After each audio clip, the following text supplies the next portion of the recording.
Bonjour les enfants, j'espère que vous allez bien et que cette vidéo vous trouve en bonne santé, vous ainsi que votre famille. Tout d'abord, je tiens à insister sur le fait que ces périodes de cours imposées n'est pas à considérer comme étant des vacances. Certes, les cours ne peuvent pas être assurés. Pareillement, qu'en votre présence en classe, nous allons tout de même tenter d'avancer. Et de votre côté, vous devez saisir l'occasion pour réviser ce que l'on a déjà fait afin de mieux assimiler et de corriger vos lacunes. Et saisir ce qui a été incompris, si c'est le cas. Alors, revenons à notre cours d'aujourd'hui. Il s'agit d'une leçon du verbe. Précédemment, pour vous initier à cette notion, nous avions défini le verbe comme étant un mot qui exprime une action et qui varie selon le temps. Vous vous rappelez qu'on avait fait les différents temps. Donc, il y a le passé, le présent et le futur. Et je vous avais appris les indicateurs de temps. Le verbe varie aussi selon le nombre de personnes. Donc, le pronom sujet. Vous vous rappelez des pronoms sujets? Je, tu, il ou elle, on, nous, vous, il ou elle au pluriel. Bien. Nous avons deux modes de verbe. Donc, il y a le verbe à l'infinitif. Je l'avais défini comme étant un verbe repos, donc un verbe qui fait dodo, qui n'est pas utilisé. Et ensuite, nous avons le verbe conjugué. Qu'est-ce qu'un verbe conjugué? Le verbe conjugué est un verbe qui est utilisé. Ça veut dire qu'on l'a associé à une personne, à un objet, à un animal. Très bien. Ensuite, le verbe est décomposé en deux parties. La première s'appelle le radical. Qu'est-ce que le radical? Si vous vous rappelez bien, on avait dit que le radical était la partie qui ne changeait pas. Et la seconde partie s'appelle la terminaison. La terminaison est quant à elle la partie qui change. Très bien. Alors, notre première conjugaison a été celle des verbes en ER à l'infinitif. Nous avions conjugué les verbes en ER au présent de l'indicatif. Et ces derniers sont les plus nombreux. Ainsi, les terminaisons étaient E pour je, ES pour tu, E pour il ou elle en singulier, ONS pour nous, EZ pour vous et EMT pour il ou elle au pluriel. Très bien. À présent, vous allez prendre la page 80 de votre livre. Allez-y, je vous donne un petit moment. Vous allez suivre avec moi. Très bien, vous prenez le grand livre. Vous avez tous pris la page 80, donc j'ai écrit le chiffre ici. Alors voilà la page 80, je l'ai entourée ici, je l'ai écrit en rouge. Vous prenez la page 80, allez-y. Alors, qu'est-ce qu'on voit ici dans la page 80? Comment on appelle ça, l'image qu'on voit? Alors, je vous avais dit, est-ce que vous vous rappelez de la bande dessinée? Très bien. Donc, ce qu'on voit ici, comment on appelle ce qu'on voit ici? L'image là en jaune, le petit garçon avec sa maman, comment on appelle ça? Très bien, on appelle ça une vignette. Et le texte, il est dans une bulle. Très bien, une bulle. Et cette bulle indique que le personnage parle. Comment savons-nous que le personnage parle? Très bien, c'est parce qu'il y a une flèche. Et au contraire, s'il y avait un nuage avec des petites bulles au-dessous, ça voudrait dire que le personnage pense. Très bien. Alors, on va tenter de lire ce qu'il y a dans la bulle. Le garçon dit: chouette, ce soir nous sommes chez les cousins et nous avons de la glace en dessert. Alors, observez les mots qui sont soulignés. Très bien. Comment appelons-nous ces mots? Très bien. Ces mots-là sont des verbes. Très bien.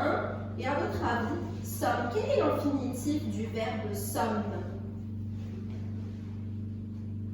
Très bien. Donc vous allez le voir ici au tableau. Le verbe somme, son infinitif, c'est être. C'est le verbe être, qui a été conjugué à la première personne du pluriel. Et avant, très bien, essayez de voir sur le tableau. Très bien. Nous avons, c'est le verbe avoir qui a été conjugué à la première personne du pluriel. Très bien, bravo. Et donc, ces verbes sont conjugués. Très bien. Alors, ce qu'on va apprendre aujourd'hui, c'est conjuguer les verbes être et avoir au présent. Je vous écris la conjugaison des deux sur le tableau. Par la suite, nous allons apprendre que les verbes être et avoir peuvent aussi être appelés auxiliaires. Et ça va être dans un cours ultérieur. Alors, comment savoir si l'on doit utiliser le verbe être ou le verbe avoir dans une phrase? Pour ce faire, il est important de mieux les comprendre. Le verbe être est utilisé pour donner sa nationalité, sa profession, ou pour décrire une personne ou un objet, un animal, etc. Donc le verbe être est utilisé pour donner sa nationalité. Par exemple, je suis algérienne. Je suis, donc j'ai utilisé le verbe être. Suis, je suis algérienne. Sa profession, je suis maîtresse. Ou pour décrire une personne, cette petite fille est très jolie.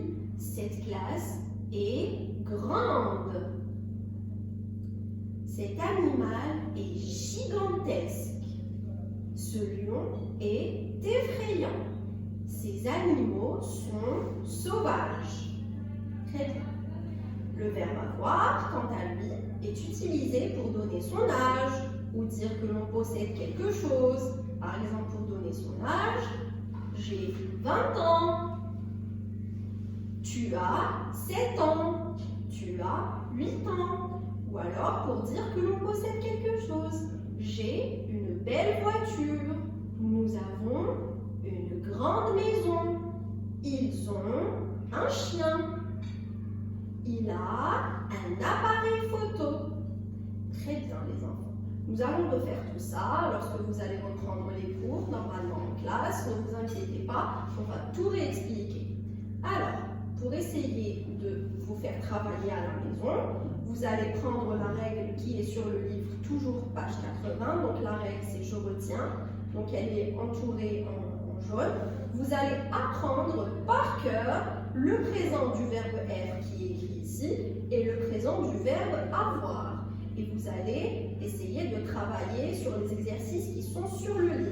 Donc vous allez prendre l'exercice 1 et 2. Vous allez travailler dessus et quand vous allez revenir en classe, on va refaire tout ça, on va réexpliquer de façon à ce que vous assimiliez ces deux verbes-là.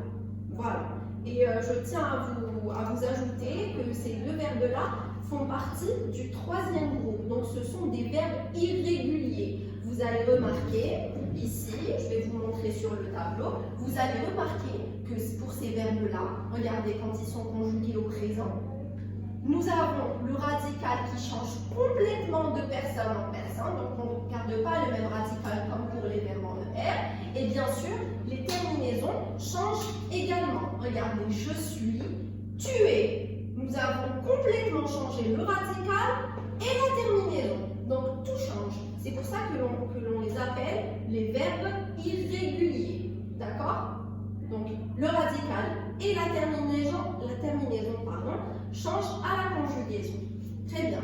Donc là, vous allez essayer de faire les exercices 1 et 2 en vous inspirant de la règle. Et voilà.